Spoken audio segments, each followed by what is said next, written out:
Hi viewers, welcome to Bosco Campus Vision. This is Seema Dudley, Assistant Professor, Don Bosco College, Kottayam. This is my 7th video on object-oriented programming. In the last video, we were discussing the topic binding and polymorphism, and we have discussed till early binding. And in this session, we will continue with late binding. We know that binding means matching the function call with the correct function definition by the compiler. And this binding can be done in two different ways, early binding and late binding. Early binding means the matching process will be performed at compile time. And the late binding means the matching process will be done at runtime. That is, in late binding, the compiler matches the function call with the correct function definition at runtime. And it is known as dynamic binding or runtime binding or late binding. And we can achieve dynamic binding in our programs by using the keyword virtual. That is, by making the member functions as virtual. And when we make the member functions as virtual by using the keyword virtual, then that function is known as virtual functions. In inheritance, the properties of existing classes are extended to the new classes. The existing class is known as the base class, and the newly created class is known as the derived class. The derived class will be having all the properties of base class as well as the derived class. So we will be creating the object of derived class to access the members of base class as well as derived class. It is mentioned that we can create pointers to point to base class or derived classes. So the access permissions will be according to the figure given. That is, if we create a pointer object of base class, we can point to base class object as well as derived class object. If we are creating a pointer object of derived class, then we can point only to derived class object.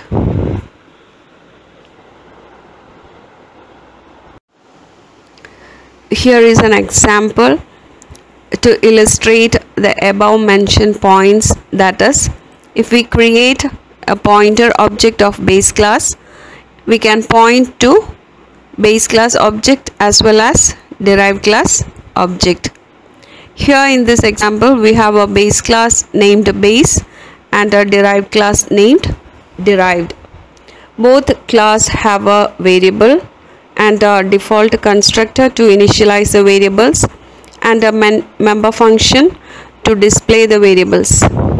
And please notice that both the member functions are same, that is void show off. And in the main function, we have created a pointer object of base class and normal objects of base class as well as derived class. In statement 1, the pointer object of base class is assigned with the address of base class object. And the next statement will be executing the function inside the base class. And the statement 2, bptr is equal to &da. That means the pointer is assigned with the address of derived class. And the very next statement will be executing the member function inside base class. That is, it won't execute the member function inside derived class. the statement will be executing the member function inside the base class. It is because the function in base class replaces the existence of function in derived class, and this problem can be avoided by using the keyword virtual, and we can see that in the next example. Here is an example for dynamic binding. This is an example same as the one that I have explained earlier.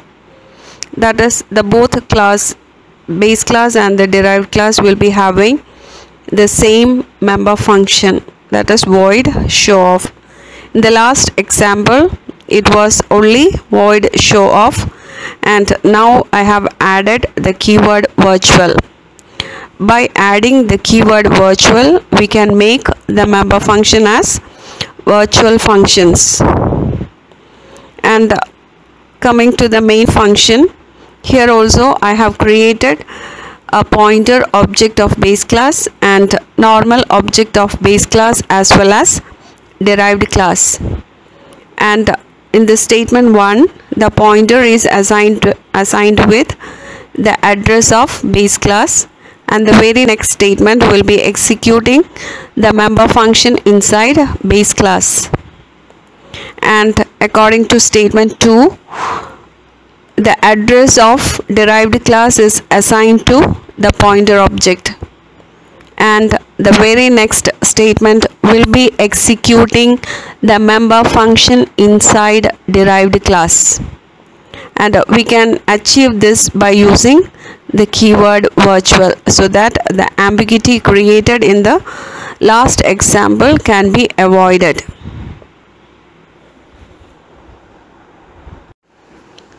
Pure virtual functions. We know that we make the member functions as virtual by using the keyword virtual. And pure virtual functions means that function will be doing nothing, and it will be only used for declaration. There will be no definition for pure virtual functions. That is, a pure virtual function is also known as do nothing functions. It will be having only declaration, and there will be no definition for that function. And a pure virtual function is declared inside a base class. For pure virtual functions നെ കുറിച്ച് അറിഞ്ഞിരിക്കേണ്ട കുറച്ച് points എന്ന് പറയുന്നത്, it is known as do nothing function. It is only used for declaration, and there will be no definition for pure virtual functions. And at the time of declaration, the pure virtual functions will be assigned to 0. And the general syntax for declaring a pure virtual function is virtual return type function name is equal to 0. For example, virtual void display of. Virtual is a keyword, void is a return type, and display of is a function name. And this is the declaration, and there will be no definition for this function, and it will be declared in the base class. Here is an example for pure virtual function. In the base class, we have a member function named showOff, and it is declared as virtual, and it is assigned to the value 0. By doing so, that function will become a pure virtual function, and notice that it is declared in the base class. And in the derived class, we are using the same function, that is showOff, to display both the variables. In the main function, we have created the pointer object of base class and a normal object of derived class by assigning the address of derived class to the pointer, we can access the function inside the derived class by using arrow operator. Okay, so here example noka base class nagatta I have declared a virtual function that is show off ennu parayna function de front la I have used the keyword virtual, and that function is assigned to 0 and it doesn't have any definition, so it is a pure virtual function, and also it is declared in the base class. And in the main function bptr ennu parayunnathu base class inde pointer object aanu, and da is a object of derived class, and the statement bptr is equal to ampersand da ennu paranjal derived object inde address നമ്മൾ pointer object ലോട്ട് assign ചെയ്തു. and bptr arrow show off എന്ന് പറഞ്ഞു കഴിഞ്ഞാൽ arrow operator use ചെയ്തിട്ട് I have invoked the function show off inside derived class. ഇങ്ങനെ ചെയ്തു കഴിഞ്ഞാൽ we will be able to access the function inside derived class. അപ്പോൾ നേരത്തെ പറഞ്ഞു we are not able to create an object of base class എന്ന്, but here base star bptr എന്ന് എഴുതിയിട്ടുണ്ട്, and it is not a pointer it is not an object, it is a pointer object that is used to hold an address. അപ്പോൾ അങ്ങനെ ചെയ്തു കഴിഞ്ഞാൽ കുഴപ്പമില്ല, but we are not able to create the object of base class. Next is abstract classes. The classes containing a pure virtual function is known as abstract classes, and normally we declare a pure virtual function inside a base class. So a class containing pure virtual function is normally known as abstract base classes. And some of the points to remember under base classes: an abstract class should have at least one pure virtual function, and abstract class can have normal functions and variables along with a pure virtual function.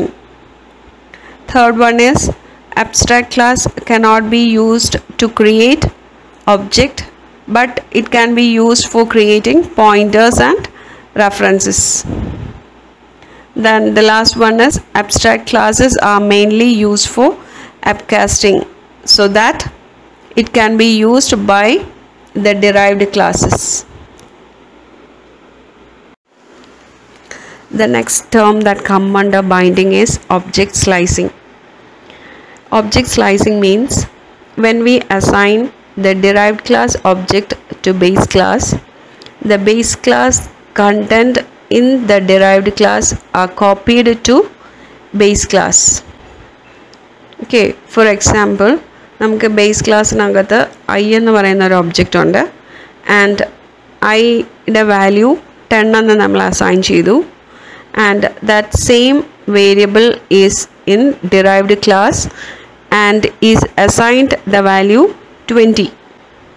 Okay, അപ്പോൾ base ക്ലാസ്സിലുള്ള ഐയുടെ value 10 and derived ക്ലാസ്സിൽ നമ്മൾ കൊടുത്തേക്കുന്ന ഐയുടെ value is 20, and നമ്മൾ derived ക്ലാസ്സിൻ്റെ ഒബ്ജക്റ്റും create ചെയ്തു, base class and object create ചെയ്തു.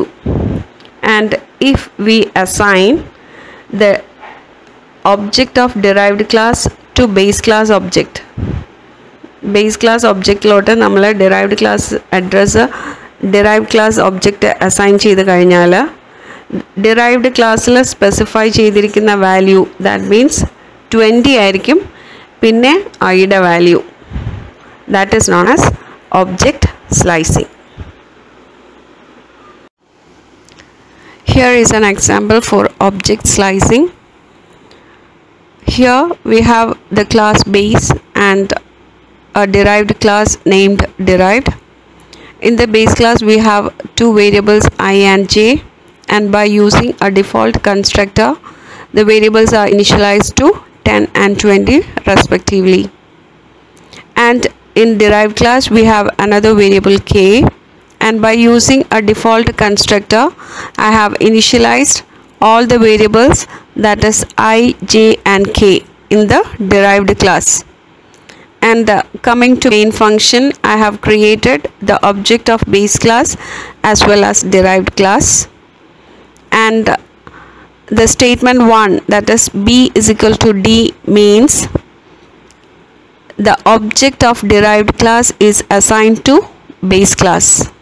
The object of derived class is assigned to base class. That means the values of I and j, 400 and 600, will be copied to base class. And after performing the statement 1, the value of I and j will be 400 and 600, and this is known as object slicing. Hope everyone have understood the terms binding and polymorphism. Thank you for watching my video. Next we will continue with files in the next session. Thank you.